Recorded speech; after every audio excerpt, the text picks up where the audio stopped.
പുഷ്പ എന്ന് വെച്ചാൽ ഫയർ അല്ല, വൈൽഡ് ഫയർ. ശരിക്കും ഒരു വൈൽഡ് ഫയർ തന്നെയാണ് പുഷ്പ 2 ദ റൂൾ എന്ന സിനിമ.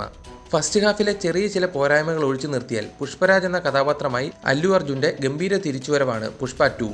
കഥയിൽ ട്വിസ്റ്റുകൾ ഇല്ലാതെ തന്നെ പുഷ്പ ആദ്യഭാഗം നിർത്തിയെടുത്തുനിന്ന് തന്നെയാണ് പുഷ്പ 2വിൻ്റെ കഥയും തുടങ്ങുന്നത്. ജപ്പാനിലെ തുറമുഖത്ത് നടക്കുന്ന ഒരു ആക്ഷൻ സീനിലൂടെയാണ് സിനിമ പുരോഗമിക്കുന്നത്. പിന്നീട് തൻ്റെ ലോക്കൽ സെറ്റപ്പിൽ നിന്നും മാറി ഇൻ്റർനാഷണൽ ലെവലിലേക്ക് പോകുന്ന പുഷ്പരാജിൻ്റെ പവർ പാക്കഡ് പെർഫോമൻസിനാണ് നമ്മൾ സാക്ഷിയാകുന്നത്. പുഷ്പയിലുണ്ടായ ചെറിയ കുറവ് പുഷ്പ 2വിലേക്ക് വരുമ്പോൾ ഫഹദ് ഫാസിൽ നികത്തിയിട്ടുണ്ട്. അതിക്രൂരനായ ഒരു പോലീസ് ഓഫീസറിൻ്റെ എല്ലാവിധ ക്രിമിനൽ മൈൻഡും പുഷ്പയ്ക്ക് മുകളിൽ നിൽക്കുന്ന ക്യാരക്ടറായി തന്നെ അഭിനയിച്ച് ഫലിപ്പിക്കാൻ ഫഹദ് ഫാസിലിന് കഴിഞ്ഞു. സിനിമയെപ്പറ്റി എടുത്തു പറയേണ്ട മറ്റൊരു കാര്യം, 2 പുരുഷ നായകന്മാരിൽ ശ്രദ്ധ കേന്ദ്രീകരിച്ചിട്ടും ചില പ്രധാന സീനുകളിൽ നായികയായി എത്തുന്ന രശ്മിക മന്ദാനയും ശ്രീവല്ലി എന്ന തൻ്റെ കഥാപാത്രത്തെ മികച്ചതാക്കിയിട്ടുണ്ട്. പുഷ്പയിൽ എനിക്ക് പേഴ്സണലി ഇഷ്ടപ്പെടാത്ത ഒരു കാര്യമായിരുന്നു അല്ലു അർജുനും നായികയും തമ്മിലുള്ള ലവ് ട്രാക്ക്. എന്നാൽ പുഷ്പ 2വിലേക്ക് വരുമ്പോൾ അത്ര വെറുപ്പിക്കാത്ത രീതിയിൽ തന്നെ ഇവർ തമ്മിലുള്ള റൊമാൻറ്റിക് ട്രാക്ക് കാണിച്ചിട്ടുണ്ട്. എങ്കിലും കുറച്ചുകൂടെ നന്നാക്കാമായിരുന്നു എന്ന് തോന്നി. പുഷ്പരാജിൻ്റെ മുന്നോട്ടുള്ള യാത്രയിൽ നേരിടുന്ന പുതിയ പ്രതിസന്ധികളും അപ്രതീക്ഷിത കാര്യങ്ങളും ഉയർച്ചയും താഴ്ചകളുമെല്ലാം അത്യാവശ്യം ഫാസ്റ്റായി തന്നെ ചിത്രം പറഞ്ഞു പോകുന്നു.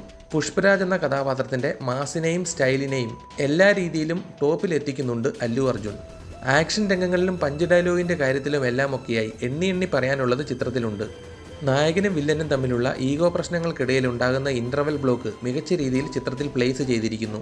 അല്ലു അർജുനും ഫഹദ് ഫാസിലും തമ്മിലുള്ള പോരാട്ടം സിനിമയെ കഥയിലെ പ്രധാന ഭാഗത്തേക്ക് എത്തിക്കുന്നു. സ്പോയിലർ ആകുമെന്നതിനാൽ കഥയുടെ കൂടുതൽ കാര്യങ്ങൾ ഞാൻ പങ്കുവെക്കുന്നില്ല. ചിത്രത്തെപ്പറ്റിയുള്ള മറ്റൊരു കാര്യം, 3 മണിക്കൂർ 20 മിനിറ്റ് എന്നുള്ള റണ്ണിംഗ് ടൈം കുറച്ച് കുറയ്ക്കാമായിരുന്നു എന്ന് തോന്നി. ചെറിയ ലാഗും കഥയിലെ ചില പോരായ്മകളും അത്ര ഇമ്പോർട്ടൻസ് അല്ലാത്ത ഏതാനും സീനുകളും ഒഴിവാക്കിയിരുന്നെങ്കിൽ ഒരുപക്ഷെ ഈ സിനിമ കുറച്ചുകൂടി എൻഗേജിങ് ആകുമായിരുന്നു. എങ്കിലും തിയേറ്റർ വാച്ചിനുള്ള എക്സ്പീരിയൻസ് ഈ സിനിമ സമ്മാനിക്കുന്നുണ്ട്. ചിത്രത്തിന് ഇപ്പോൾ ഉണ്ടായിരിക്കുന്ന ഈ തിയേറ്ററിലെ ആവേശം കേവലം പ്രേക്ഷകരുടെ ആർപ്പുവിളികളിൽ മാത്രം ഒതുങ്ങുന്നതാവില്ല. പുഷ്പ 2 പല ബോക്സ് ഓഫീസ് റെക്കോർഡുകളും തകർക്കുവാനാണ് സാധ്യത കൂടുതൽ. ചിത്രത്തെപ്പറ്റിയുള്ള നിങ്ങളുടെ അഭിപ്രായങ്ങൾ താഴെ കമൻറ്റ് ബോക്സിൽ ഉറപ്പായും രേഖപ്പെടുത്തുക. മാത്രമല്ല സിനിമയുടെ വ്യക്തമായിട്ടുള്ള കളക്ഷൻ റിപ്പോർട്ടുകൾ ഉടൻ തന്നെ